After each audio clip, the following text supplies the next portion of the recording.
Welcome back to the age of data channel. आज की जो वीडियो है उसमें हम लोग थोड़ी सी डेटा के बारे में बात कर लेते हैं। पिछली वीडियो में आप लोगों को बता के चला हूँ कि डुप्लीकेट वैल्यूज़ आप लोगों को कैसे हटानी है और कैसे उसको देखना है कि डुप्लीकेट वैल्यूज़ हैं या नहीं। आज जो है थोड़ी डेटा टाइप्स के बारे में बात करेंगे। तो simply df dot D types. तो यहाँ पर जो कॉलम जिस डेटा टाइप्स की वैल्यू लेकर शो हो रहा है आपके डेटा में, यहाँ पर आपको शो हो जाएगा। जैसे एक्स में आपके पास इंटीजर वैल्यू है, सभी वैल्यू इंटीजर हैं। वाई में आपके पास भी इंटीजर है और मंथ में आपके पास ऑब्जेक्ट हैं। ठीक है, तो एक सेकेंड इंटीजर और आपके पास जो फ्लोट है ये आप लोग पहले भी देख चुके होंगे अगर कोडिंग आप लोगों ने थोड़ी बहुत करी है। ठीक है, लेकिन जो ऑब्जेक्ट है वो आप लोगों को थोड़ा नया लग सकता है, इसके बारे में बता देता हूँ। तो आप लोगों को देखोगे मंथ और डे में आपको ऑब्जेक्ट देखने को मिल रहा है। तो मंथ और डे आप लोग इसमें देखो, मार्च अक्टूबर, अक्टूबर इसमें मंथ के नेम है और डेज में आपके पास संडे फ्राइडे डेज के नेम है। तो सिंपली जो आपका ऑब्जेक्ट है वो स्ट्रिंग वैल्यूज़ को कंटेन करता है आपके डेटा में। तो ऑब्जेक्ट के पास आपके पास स्ट्रिंग वैल्यू देखने को मिलेगी। और यहीं वैसे तो बहुत सारे इसमें आप लोगों को आगे चल के थोड़े बहुत और ऑब्जेक्ट मिलेंगे, मतलब वो सॉरी और डेटा टाइप देखने को मिलेंगे, वो भी मैं आप लोगों को बताऊंगा। लेकिन अभी मेरे को ऑब्जेक्ट दिख रहा है तो ऑब्जेक्ट ही बता रहा हूँ। इसमें आपके पास स्ट्रिंग डेटा टाइप्स की वैल्यू स्टोर होती हैं, जैसे यहाँ पर हो रखी है मार्च अक्टूबर। ठीक है, लेकिन कभी कभी क्या होता है ना कि जैसे किसी वैल्यूज़, जैसे आपके पास डेट है, फॉर एग्जांपल डेट है और वो ऑब्जेक्ट में स्टोर हो गई, तो इसका मतलब अगर आप कॉमन सेंस भी लगाओ तो जो डेट है वो स्ट्रिंग नहीं हो सकती, उसको आपको डेट और टाइम्स वाले डेटा टाइप्स में कन्वर्ट करना होगा। वो अभी नहीं है इसलिए मैं वो कन्वर्ट नहीं कर रहा हूँ, लेकिन आगे वाले डेटा में वो आपको देखने को मिलेगी। वो प्रॉब्लम कॉमन है, वो देखने को मिलती ही है। ठीक है, अब जो है थोड़ी बात हम लोग डेटा की कर लेते हैं। तो आपके पास डेटा में दो फीचर हैं, एक है आपके पास कैटेगोरिकल और दूसरा है आपके पास न्यूमेरिकल। तो जो कैटेगोरिकल फीचर है इसमें ये आपको उन डेटा टाइप्स को रेफ़र करेगा जिसमें आप लोग कैटेगरी और ग्रुप्स टाइप्स के डेटा जो है स्टोर होता है। अब जैसे एक सेकंड मैं भी आपको एग्जांपल भी दिखाऊंगा, लेकिन मैं पहले इसके डेटा टाइप्स जो रेफ़र करता है वो बता देता हूँ। एक तो ऑब्जेक्ट हो गया, एक हो गया आपके पास बूलियन। अब इसमें एक चीज़ देखिए, अब ये वाला एग्जांपल आप लोग समझो। आप लोग देखो, मैं आपको एक एग्जांपल देता हूँ। जैसे कि आपके पास है आपकी टी शर्ट, टी शर्ट में कलर की कैटेगरी है और उसके साथ उसके साइज़ की कैटेगरी है, जैसे एस एम एल और एक्सएल।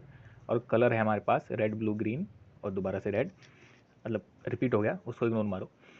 ठीक है, अब यहाँ पर देखो जो डेटा है उसकी मैंने कैटेगरी डिफाइन की है, और डेटा टाइप डिफाइन किया है कैटेगरी में, एज डेटा टाइप्स ब्रैकेट में सिंगल कोट में कैटेगरी। मतलब कि मैंने इसका डेटा टाइप यहाँ पर डिफाइन किया है एज ए कैटेगरी। लेकिन जब मैं इसको प्रिंट करा रहा हूँ, जब मैं यहाँ पर इसको प्रिंट करा रहा हूँ डेटा डॉट डी टाइप्स के साथ, तो कलर का आपके पास डेटा आ रहा है कैटेगरी। यहाँ पे आप देखो इसके टाइप्स के पास आ रहा है कैटेगरी, यहाँ पे भी कैटेगरी, लेकिन डी टाइप्स आपके पास आ रहा है ऑब्जेक्ट। ठीक है, तो ऑब्जेक्ट में आप लोगों के पास ऑब्जेक्ट आपका कैटेगोरिकल डेटा टाइप्स में आता है ना। ठीक है, इसलिए यही चीज़ जो है मैं आपको पीछे समझा के चलाऊँ। ठीक है, क्योंकि डेटा में आपके पास हो गया कैटेगोरिकल और आपके पास न्यूमेरिकल, और कैटेगोरिकल में आपके पास आ गया ऑब्जेक्ट। ठीक है, और एक आ गया आपके पास बूलियन। और बूलियन में तो आप लोगों को पता ही है, येस या नो। जैसे फॉर एग्जांपल किसी डेटा में आपके पास मेल और फीमेल का डेटा है, तो उसमें आपके पास एक बंदा होगा मेल और एक है आपके पास फीमेल। तो ये कैटेगरी आ गई आपके पास, है ना, मेल और फीमेल की। तो ज़ीरो, फॉर एग्जांपल ज़ीरो है आपके पास मेल और फीमेल है आपके पास वन। तो ये आपकी कैटेगरी आ गई। ठीक है, ऑब्जेक्ट में भी आप लोगों के पास कैटेगरी आ गई, है ना। यहाँ पर मैंने डिफाइन किया है कैटेगरी के साथ।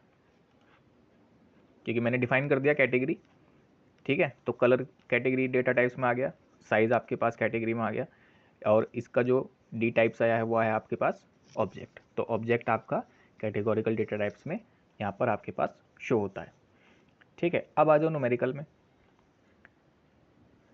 न्यूमेरिकल में सिंपली आपके पास दो चीज़ें आती हैं, एक आता है आपके पास इंटीजर, ठीक है, दूसरा आपके पास आ गया फ्लोट, फ्लोट डेटा टाइप्स, ठीक है। इंटीजर और फ्लोट डेटा टाइप्स, इसमें एक और चीज़ होती है, वो होता है आपके पास डिस्क्रीट, और फ्लोट को कहते हैं कंटिन्यूस। पहले मैं एक काम करता हूँ, सॉरी, मैं यहाँ पर इस क्लीन कर देता हूँ पहले, ठीक है, ये क्लीन हो गया। अब देखो इसमें आपके पास दो डेटा टाइप्स और हैं, वो है आपके पास डिस्क्रीट और आपका आ गया, सॉरी, आपका आ गया डिस्क्रीट डेटा टाइप, और आपके पास आ गया कंटिन्यूस डेटा टाइप्स, ठीक है। अब सिंपली वर्ड में बात करूँ तो जो डिस्क्रीट डेटा टाइप्स होगा उसमें आपके पास वैल्यू होगी इंटीजर की, ठीक है।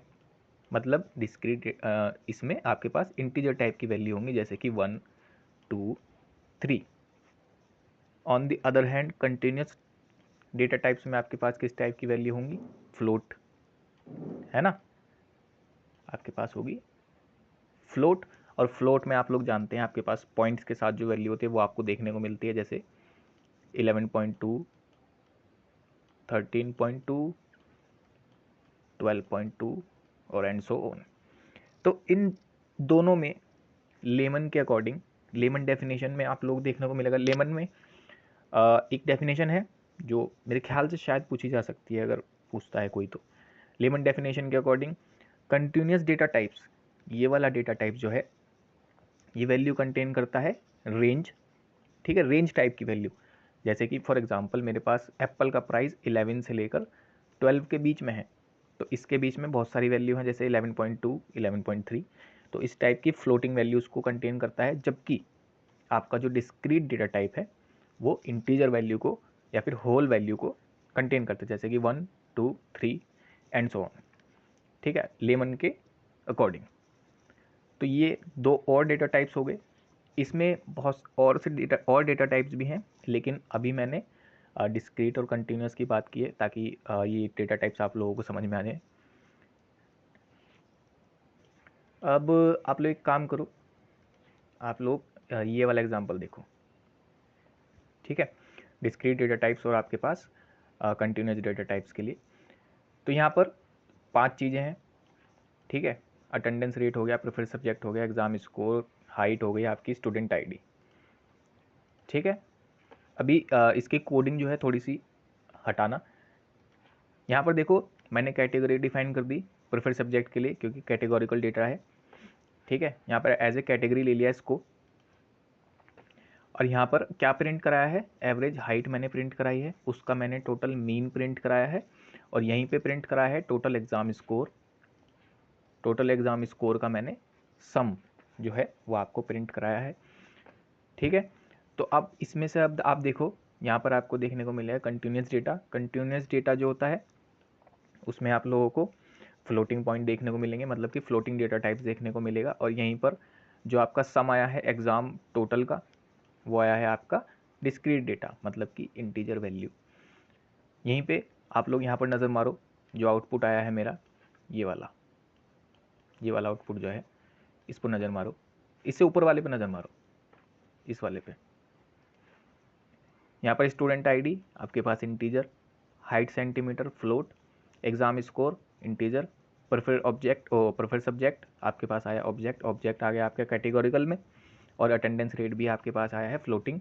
अब आप एंड में जब जाओगे तो एवरेज हाइट आपकी discrete data types I, continuous data types I है इसमें, मतलब जो डेटा है वो कंटिन्यूस डेटा है। क्यों? क्योंकि इसमें फ्लोटिंग पॉइंट है ना, फ्लोटिंग पॉइंट है। और कंटिन्यूस डेटा क्या किस टाइप का डेटा टाइप रखता है, फ्लोट वाला डेटा टाइप्स रखता है।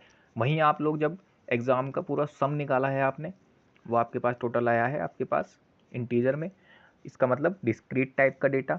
और डिस्क्रीट टाइप का डेटा क्या वैल्यू रखता है, वो रखता है इंटीजर डेटा टाइप्स वैल्यू। तो आई होप यहाँ तक आप लोगों को समझ में आ गया होगा। थोड़ा सा कन्फ्यूजिंग हो सकता है, लेकिन सिंपल वर्ड में अगर आप देखो तो डिस्क्रीट डेटा इंटीजर वैल्यू रखता है और कंटिन्यूस डेटा फ्लोटिंग टाइप की वैल्यू रखता है। ठीक है, तो ये दो टाइप्स के डेटा टाइप्स आ गए आपके पास। अभी इसमें और भी हैं, वो मैं आप लोगों को आगे चल के बताऊंगा। यहाँ पर जो वीडियो है यहीं पे ख़त्म करते हैं, थोड़ी लंबी हो गई। ठीक है, इससे आगे मुलाकात होगी अगली वीडियो में अगले टॉपिक के साथ।